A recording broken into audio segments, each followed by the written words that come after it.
আজ বিদ্রোহী কবি কাজী নজরুল ইসলামের জন্মদিন। আমি ওনাকে শ্রদ্ধা জানিয়ে একটা কবিতা পাঠ করে শোনাচ্ছি। হিন্দু মুসলমান মোরা এক বৃন্তে দুটি কুসুম, হিন্দু মুসলমান মুসলিম তার নয়ন মণি, হিন্দু তাহার প্রাণ। এক সে আকাশ মায়ের কোলে, যেন রবি শশী দোলে, এক রক্ত বুকের তলে, এক সে নারীর টান। মোরা এক বৃন্তে দুটি কুসুম, হিন্দু মুসলমান।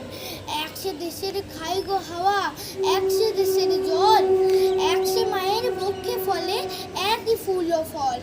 এক সে দেশের মাটিতে পায়, কেউ গড়ে কেউ শ্মশানে ঠায়, এক ভাষাতেই মাকে ডাকি, এক সুরে গাই গান। মোরা এক বৃন্তে দুটি কুসুম, হিন্দু মুসলমান।